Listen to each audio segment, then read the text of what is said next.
extraordinary experience for me to be here on a number of different levels. First of all, I've never been to Australia before. This is my first time in the Southern Hemisphere. The stars are upside down. It's very confusing. But it's been an opportunity for me in the short time that I've been here to get a better sense of Australian higher education. Yesterday, I had an opportunity to speak at a symposium sponsored by University of Queensland in Brisbane on liberal arts education, and to hear a number of other speakers throughout the day. And it's really put my own institution and American higher education in a slightly different light, having this to reflect upon. So I appreciate that. But I'm thrilled to have this opportunity to be here. I thank you to Simon, thank you to Stephen for his participation in bringing me here, and to Janine and to Emma Kate for helping me with the arrangements and such. I've been spoiled rotten. I may have to extend my stay. I hope you don't mind. Let me just say a few words about my institution, St. John's College, before I get to the formal presentation this evening. St. John's College is a distinctive institution, even in American higher education. It is about the purest form of a liberal arts college that one can find. And what I mean by that is that we actually don't have any majors or any degrees. All students, all our undergraduates, follow the same course of study across 4 years. They read about 200 books across the Western canon in chronological sequence together as a cohort, and they graduate with a Bachelor of Arts in the liberal arts. That's the only course of study that we have. It's an amazing community because it's a group of young people who are all seeking after the truth, asking the most important questions in life, and doing it together around seminar tables. And that spills into coffee shops and into dormitory rooms. It's one long, continuous conversation. And much of what I'm going to talk about tonight is the centrality of conversation, of dialogue in liberal education. Just last week, Frank Bruni of the New York Times, who came to spend a couple days on our campus, wrote, if I could be immodest, a rather admiring piece on St. John's College. He called St. John's College the most contrarian college in America. He described in great detail our program of study and our students. And at the end, his final line was, "What an education, what a gift." Last summer, an article came out about St. John's in Quartz magazine, and the title of that article was, "The most forward-looking, future-proof college in America teaches all its students the exact same things." And that, I think, encapsulates the St. John's paradox, which is, in some ways, you might think we're a rather traditional institution. Right, we're turning back literally to a tradition and living with that tradition for 4 years as students. And our faculty, they live with it for their whole life. So in some ways you might think that that's conservative, traditional. On the other hand, in the world in which we live today, anything that cultivates understanding, that cultivates open-mindedness, that fosters dialogue and conversation, I would call that progressive. And so that's the St. John's paradox. So my talk today is, as Simon mentioned, entitled Liberal Education in the Age of I. I'll say a bit about what liberal education is, used interchangeably with liberal arts education. One of the things you'll notice in the talk is that at St. John's, oftentimes people equate the humanities with liberal arts education. But in fact, the liberal arts encompass the humanities and the sciences, mathematics, sciences, hard science. And our students at St. John's over their 4 years read across all those subjects using the great books. So their first year math class begins with Euclid and goes on to Ptolemy. They study science reading Newton's Principia and Einstein's papers. All of our course of study is done through the Great Books model and in discussion. And I could talk more about that during the question period if you have more questions. Now, my talk is divided into 5 parts. Each is titled. I do this to be merciful to an audience that often, as you're listening to a rather longer talk, sometimes wondered, when the heck is this guy ever going to get to the end?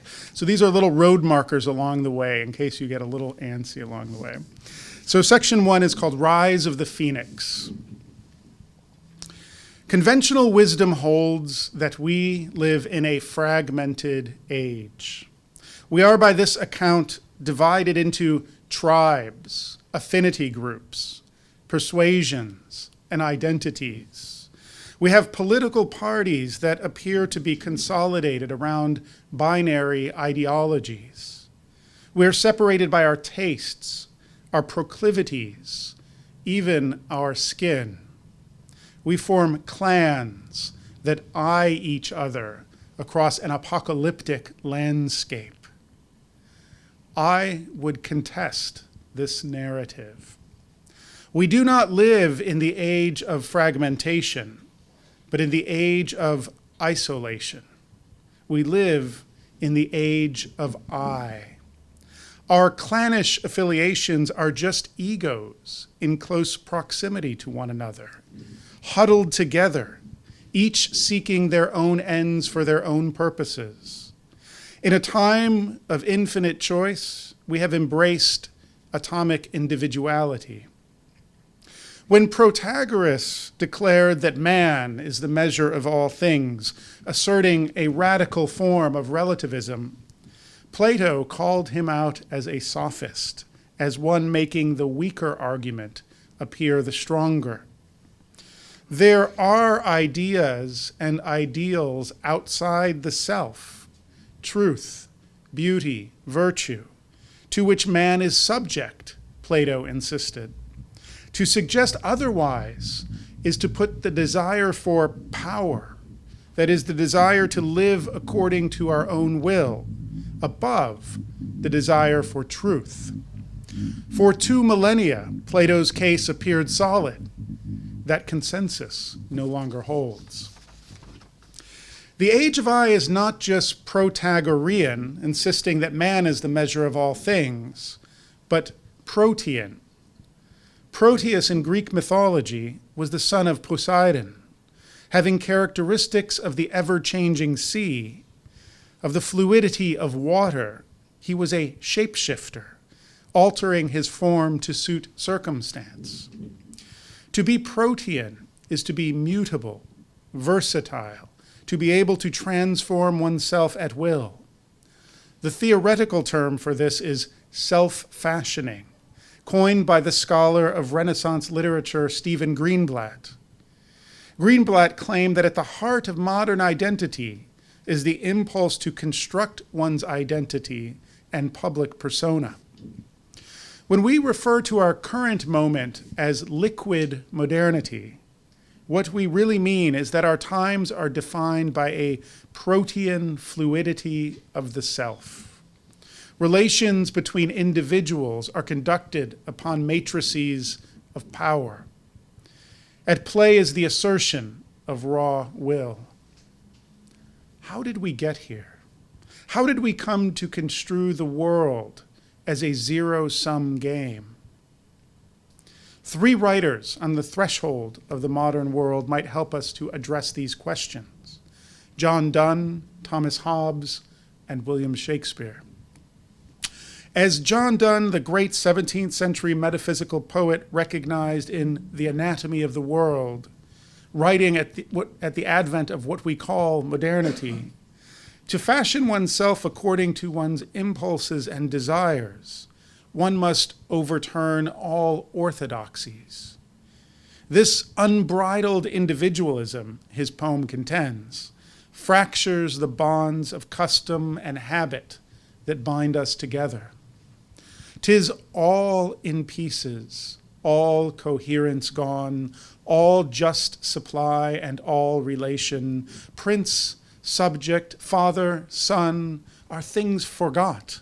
For every man alone thinks he hath got to be a phoenix, and that there can be none of that kind of which he is, but he. The mythological phoenix is an apt symbol for the individual in the age of I. According to legend, only one phoenix bird could inhabit the earth at a time, burning brightly for 1,000 years until consumed by its own flames. The glory of the phoenix was its singularity and radical independence. The phoenix is the I am that brooks no other eyes. A progenitor of modern political philosophy and contemporary of Donne, Thomas Hobbes, envisioned the modern world as a world of phoenixes. In the Hobbesian state of nature, human beings are fully autonomous creatures, seeking to fulfill their appetites while avoiding those things that cause displeasure or harm. We are like balls on a billiards table, propelled towards what we desire until something or someone crosses our path and sends us careening away from our intended goal. And as far as determining our goals, that is, determining what it is that we ought to seek, Hobbes returns to the radical relativism of Protagoras. Hobbes writes, "For men measure not only other men, but all other things by themselves. There are no higher order values, no transcendent ideals, no right or wrong. Hobbes insists that we are directed simply by our will. Private appetite," he contends, "is the measure of good and evil." To understand what this means for human relationships, we must attend to what Hobbes says about love. That which men desire, they are also said to love, and to hate those things for which they have aversion, so that desire and love are the same thing. Love for Hobbes is not a disposition towards another that leads us to selflessness. It is simply a projection of our selfishness. We love that which gives us pleasure and hate that which does not. Desire and love are identical, Hobbes asserts. This kind of love, which reflects the ego back upon itself, is the love of Narcissus, who, bending over a pool of water, is enraptured by his own image. In the age of I, we retreat within the carapace of the constructed self. We gaze out from behind our self-fashioned shells. We venture forth only tentatively.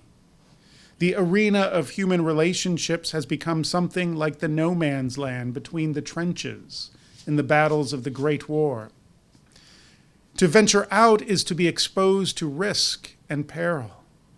We have thus become bunkered cells. We turn to pornography to find carnal gratification.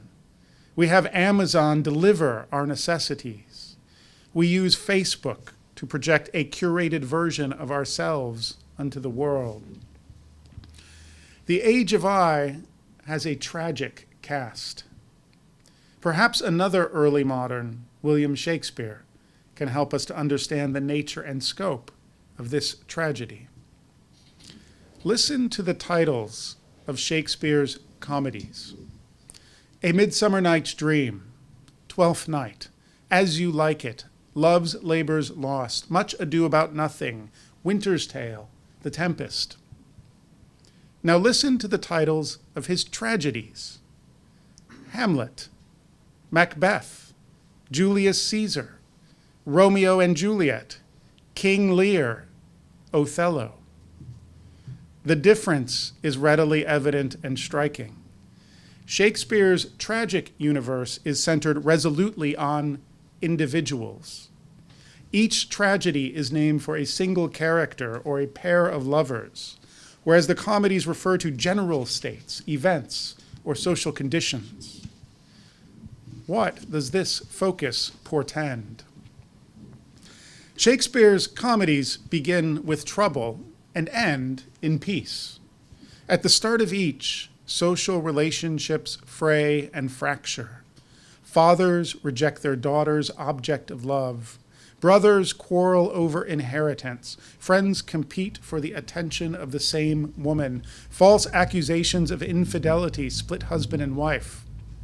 Yet by the end of each play, the social fabric is repaired as friends, fathers, sisters, brothers, husbands, and wives are reconciled. Harmony is restored. The force that engenders this renewal is love.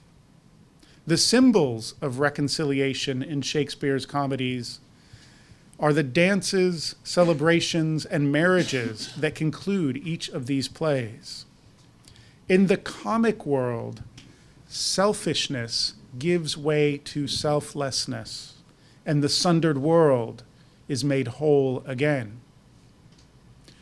Tragedy moves in the other direction. Plays such as Macbeth, King Lear, and Hamlet begin with moments of celebration, military victories, marriages. Yet they deteriorate as the protagonist of each play becomes increasingly isolated, willful, and blind. Shakespeare's tragic vision centers on extraordinary individuals who insist on shaping the world to suit their own desires. The very traits that make these men and women so remarkably distinct, their courage, their passion, their ambition, are too abundant, too difficult to reconcile with the social order. Love is nullified in these plays, and even those that center on romantic relationships, Romeo and Juliet, Antony and Cleopatra, turn love itself into a source of isolation by turning it into a form of self-love. These plays end invariably in death. This points towards what is tragic about the age of I. Not that we are fractured, split off from one another, isolated, but rather that this is a condition that we bring about of our own accord. We are not the hapless victims of technology or history or social constructs. Yet as we find ourselves at liberty to pursue our own ends, we are increasingly subject to angst and ennui. As Hamlet, who is the avatar of the modern conscience, declaims, I could be bounded in a nutshell and count myself a king of infinite space, were it not I have bad dreams. The echo we hear in that chamber where we find ourselves speaking unto ourselves repeats a singular question. With our superfluity of freedom, have we been unchained or become unmoored? Part 2, the arts of freedom. In the age of the liberated self, what is the purpose or promise of liberal education? What I mean by liberal education is that tradition of education grounded in the artes liberales, the arts of freedom, which was the dominant form of advanced education in the West until the advent of a competing model in the 19th century, the research university. As its name implies, liberal education, or liberal arts education, has as its focus human liberty. Of course, there may well be no more contested term than that of liberty, and what one holds to be liberty defines what one thinks it means to be human. So our question is not a simple one. But let's not begin with liberal or liberty, but with the idea of education itself. What is an education? The term itself comes from the Latin ex ducere, to lead out of. Out of what, we may ask? The general sense is to lead one out of ignorance. There are two agents involved in education. There is the one who leads, and the one who is led. The first we call a teacher, the second a student. This may seem elementary, but it is important for us to recognize that education is not a solo endeavor. That does not mean in some cases it might not be carried out alone. There are a good number of people who have been led out of ignorance by simply making their own way through a stack of books. But they are not really alone. Their interlocutors, though absent in person, are present on the pages. Books are the manifestation of minds and the means of conversations carried out across generations, across the transitory boundaries of time and place. And education is, in one sense, a form of transmission. It is a passing on of knowledge, the way an electrical current passes from object to object. We are in this world for only a brief time. It is unreasonable for each of us to discover everything that needs to be known anew for ourselves. We depend upon others to fill in the details. Teachers, in this sense, are conduits. But education is also more than that, more than simply a filling in. It is a means of shaping, a means of formation. What we learn and how we learn it determines, to an extent, who we become. Liberal education, therefore, announces its purpose as being related to liberty. Again, how one conceives of liberty will determine what one perceives the ends of liberal education to be. Is it the education appropriate to a free people? Is it an education that produces free people? Is it something more complex? In order to think through these questions, I would like to take a turn in the other direction and think about what liberal education is not, or at least ought not to be. There are two tendencies in modern education, I would contend, that undermine, perhaps even endanger, our freedom. A truly liberal education must navigate between the Scylla of utility and the Charybdis of ideology. On the one hand, we seem now to reduce education at all levels to a matter of utility. We focus on the acquisition of useful skills. These skills are generally ones attuned to success in the marketplace. If we are being formed, it is primarily into units of production. Of course, preparation for a working life is necessary. Yet how we find the means to live ought not to determine who we are. Rather, determining who we are ought to determine how we live. As W.E.B. Du Bois explained, the true college will ever have but one goal, not to earn meat, but to know the end and aim of that life which meat nourishes. Defining ourselves primarily or exclusively as working beings does not enhance our freedom. It constrains our horizons. Alongside the acquisition of useful knowledge, we must ask questions of value and purpose and meaning.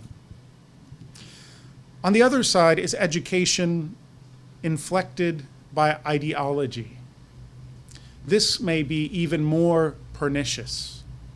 Ideology presents a totalizing perspective, and in the case of education, conducted by those who are expert in narrow fields of knowledge, yet who often seem to frame their work within a larger, unfolding narrative, answers precede questions. We might think of the adage of Archilochus: a fox knows many things, but a hedgehog one important thing. The developing mind of a student ought to have fox-like freedom to range impulsively and impetuously. Yet too often, we experts, hedgehogs that we have become, constrain that freedom by imposing what we are sure we know to be true, not simply about our fields of expertise, but about the world at large. This may appear to be an education, but it is not liberal. And the effect is to deaden rather than quicken the minds of those in our charge. How does liberal education countermand these tendencies? It has always been commonplace to claim that the purpose of liberal education is to free the individual.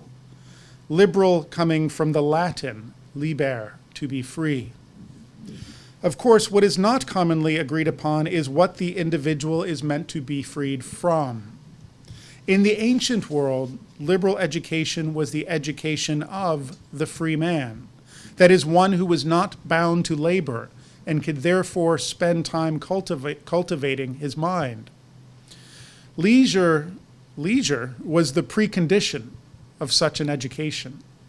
In fact, our word school comes from the Greek for leisure, skoli.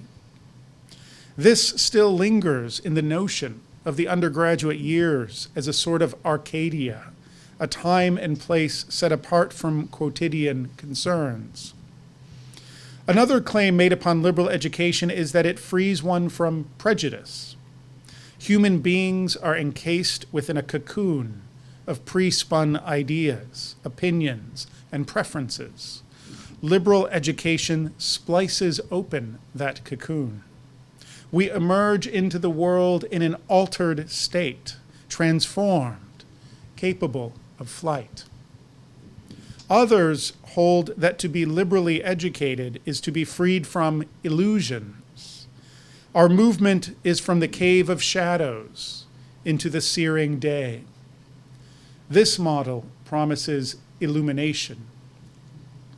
I would argue that above and beyond these forms of liberation, the telos of liberal education is to free us from ourselves.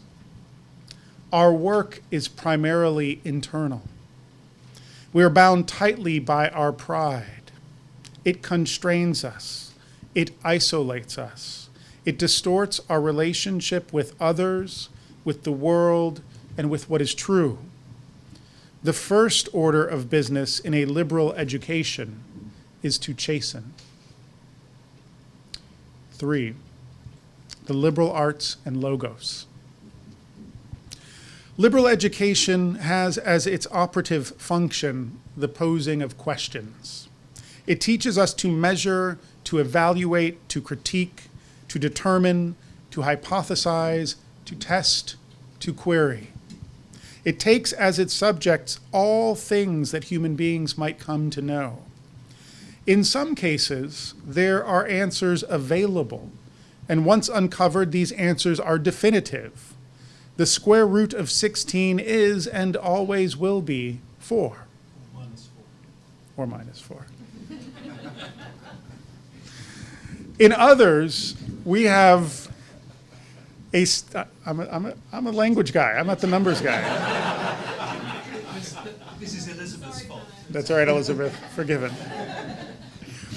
In others, we have a steady chance of finding a reasonable answer. For example, what effect might quantitative easing have on federal fiscal policy? In others, there may be a consensus that gives credibility to an opinion. The death of Cordelia in Act 5 of King Lear is heartbreakingly tragic. Still others will be perpetually contested. The claim, for example, that beauty is in the eye of the beholder.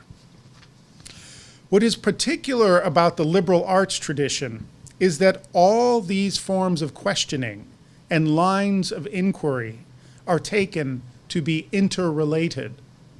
There is no such thing as a liberal art. There are rather many fields of knowledge, each with its own horizons.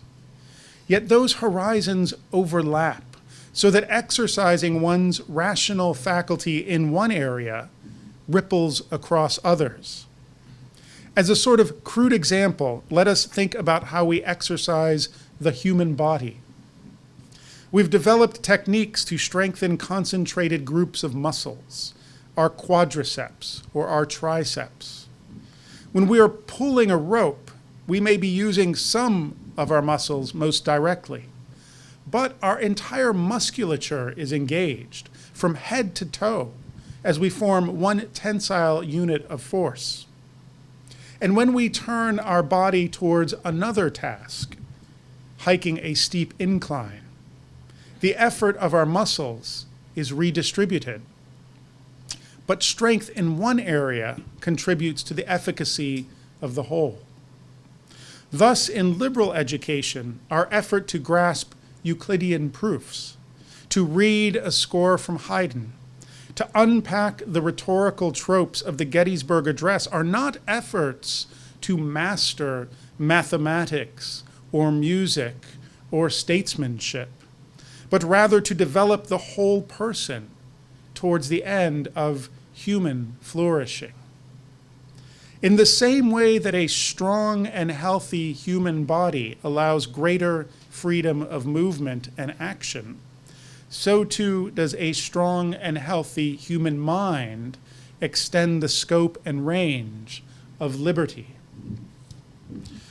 The liberal arts tradition emerged in the hothouse of rational inquiry and disputation that was ancient Greece. The hunger to know the world and the belief that the mind was the prism through which the world might come to be known inspired a frenzy of ratiocination. Underneath it all was an abiding faith in logos, that the universe was rationally ordered, and that as rational beings possessed of logos, we have the capacity to apprehend that order. Thus, nothing ought to remain unknown to us. In fact, we were designed as knowing beings, and therefore could only flourish insofar as we pursued knowledge as widely and deeply as possible. The audacity of this project is perhaps best exemplified by Aristotle. Scanning the titles of Aristotle's corpus, we get a sense of just how comprehensive were his aspirations. The physics, meteorology, the politics, on the soul, on the motion of animals, the Nicomachean ethics, the poetics, metaphysics, on memory and recollection, rhetoric, on dreams, on divination by dreams, and so forth. Aristotle was a serial classifier and cataloger. His impulse was towards the encyclopedic. While Aristotle established the scope of liberal education, Plato more frequently addressed its ends. The object of education, he contends, is to teach us to love beauty. This, we will recognize immediately, is a very different sort of claim than Aristotle might make.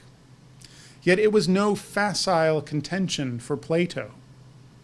By beauty, Plato meant, I think, something on the order of Keats' concluding line in Ode on a Grecian Urn. Beauty is truth, truth beauty. That is all ye know on earth, and all ye need to know. Had we time enough, we might want to look at Keats' qualification on earth. Is truth, like earthly beauty, transient, or is it transcendent? But we can see from Plato's formulation, setting beauty as the passionate object of education, as the beloved, that he is generating questions that are qualitative rather than quantitative, that push us towards a garden of forking paths rather than a neatly constructed geometrical proof. It is too gross an exaggeration to say that Aristotle stood for cool reason, while Plato aimed for the ineffable. but it is helpful to think of each as leaning in one direction.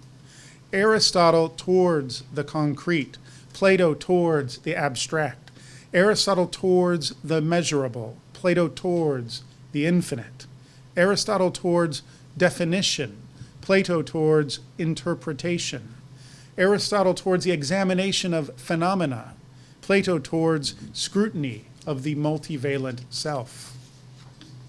Aristotle's mode was the lecture, his voice the voice of authority.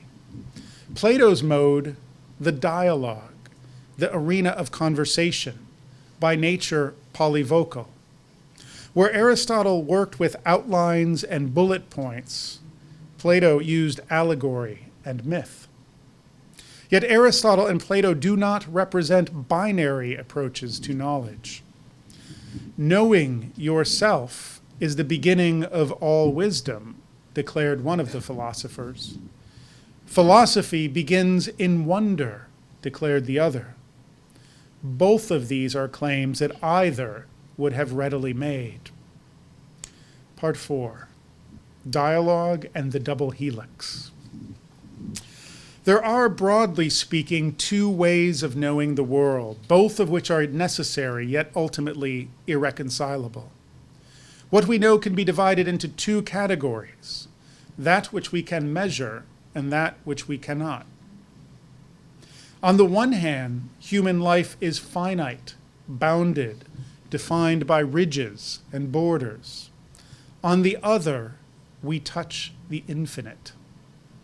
Because we are more than mechanical, because we each have a mysterious sort of agency, our lives are imbued with the qualities of better and worse. We make choices and try to do so with the best information possible. This is reflected in the liberal arts, divided historically into the trivium and quadrivium. The first set of disciplines encompasses the qualitative aspects of human experience: speech, expression, discernment. The latter, the aspects of the world that we can measure: time, distance, breadth, number. Our work as seekers of truth is to hold all these forms of knowing in our minds simultaneously, and to craft a synthesis that reconciles the whole. None of us is capable of such a project. We see through the glass darkly. But were we capable to achieve this synthesis, we would approach that ever-elusive quality called wisdom. The primary qualities of a liberal education, therefore, are three. First, it must be expansive. It must train the mind to range across the broadest array of subjects. These subjects should be ones that raise the most fundamental matters. They should begin with foundational questions. What is a point? What is justice? And radiate outward. Eventually, many of the answers will intersect, expanding networks of meaning exponentially. Second, liberal education must prepare us to make both quantitative and qualitative judgments. Certain types of inquiry involve calculation, measurement, or experiment. Others require judiciousness, perspicacity, or prudence. We must know where the boundaries between these two modes lie. Yet we must not seal these realms off from one another. Third, and this is deduced from the other two, liberal education compels us to seek outside of ourselves for sources of knowledge. It recognizes that while we each possess reason, as individuals, we can only ever possess fragments of truth. Moreover, we inhabit mostly the realm of opinions, which are shaded by our desires and aversions. Therefore, we are obligated to turn to others to test our ideas and to check our opinions. The arena for this exchange is dialogue, the sharing of ideas with others. When we engage in dialogue, we are not simply speaking to one another. We are exercising our faculty of reason as we search out the lineaments of truth. And in these moments, we are both inquiring into logos, attempting to scry the order of things, and agents of logos, the means through which truth reveals itself. This, I would assert, is the most profound promise of dialogue. Dialogue, if it is to be fertile, requires three things: intellectual humility, the recognition of the dignity of all participants, and a passion for truth. Intellectual humility is the starting point for reasoned discourse. Our lives pass by quickly, and we make our way as best we can. Yet we are buffeted by fear, desire, will, circumstance, and the thousand natural shocks that flesh is heir to. The knowledge that we pick up along the way comes to us in teaspoonfuls. It is necessary to hold opinions to make our way through life, but we ought to hold them gingerly. As we try to come to seek the truth about things in the company of others, it is imperative that we recognize that we are all fellow travelers. We are each equally dignified by our capacity for reason. Our dialogue must be attended by respect, patience, and fair-mindedness. From these will emerge trust, which in turn will elevate our discourse. The passion for truth is ultimately the end that must animate our project. Intellectual humility may nudge us away from ignorance, but truth must be our lodestar, that towards which we are drawn. In pursuit of truth, we must be scrupulous, fearless, and persistent. In fact, the gap between ignorance and knowledge, suspended between intellectual modesty and the hunger for truth, is where we join our exemplar, Socrates. The Socratic paradox that we come to know ourselves best through conversation with others is at the heart of liberal education. The word dialogue has two roots, dia and logos. Logos, as we have noted, is a complex term, indicating both reason and language. It might be best to think of logos as a double helix, where reason is entwined with language and language entwined with reason. Dia, affixed to logos, indicates a further sort of entwining, one in which the operation of reason through language is manifest in conversation with another. Dia means not only to, but through. And this brings us to that Socratic paradox again. We come to know ourselves best through conversation with others. 5, a conclusion in brief. Self-knowledge is the predicate of freedom. We are only truly free if we come to know ourselves. Liberal education frees us to do so by ensuring that we seek knowledge outside ourselves and in the company of others. In contrast, both Protagoras and Proteus present a kind of slavery in the guise of a liberated self. Protagoras' claim that man is the measure of all things is a distortion. While man may measure all things, man is not the measure of all things. And the promise of Proteus that we can shift shapes endlessly according to our appetite and will denies the very self it seeks to serve by leaving no stable point, no center. Hamlet, as we've noted, expresses the angst of the self in the age of I. As we heard before, I could be bounded in a nutshell and count myself a king of infinite space, were it not I have bad dreams. Hamlet would be a phoenix, a solitary and self-governing person. Yet something intrudes upon his isolation.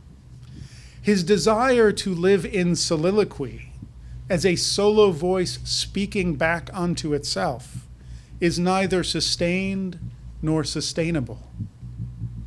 There is another Hamlet in the play, a revenant, a dream, who draws the prince into dialogue. The ghost, his father, also named Hamlet, reminds the prince that he lives within a network of tradition and obligation, which binds him to take account of and to take action for others. Remember me, Hamlet, the ghost exhorts, to which Hamlet responds, I, thou poor ghost, while memory holds a seat in this distracted globe. The I and the thou elide, as Hamlet comes to know who he is and what he must do. Yet later, when he forgets the ghost injunction, when he returns to acting only for his own ends, the play reaches its tragic conclusion. Liberal education does not constitute our freedom, but rather gives us the capacity and context to reflect upon liberty, as we have just done in the case of Hamlet and over the past 3/4 of an hour. The questions about who we are, how we ought to be, and what role education plays in ascertaining and securing our liberty are fundamental human questions and qualitative ones. Seeking answers to these questions is how we exercise our freedom. As Frederick Douglass insisted, knowledge makes a man unfit to be a slave. All forms of slavery are pernicious. The most potent one of all is ignorance of our own nature. Freeing us from this state is assuredly the aim of liberal education. Thank you.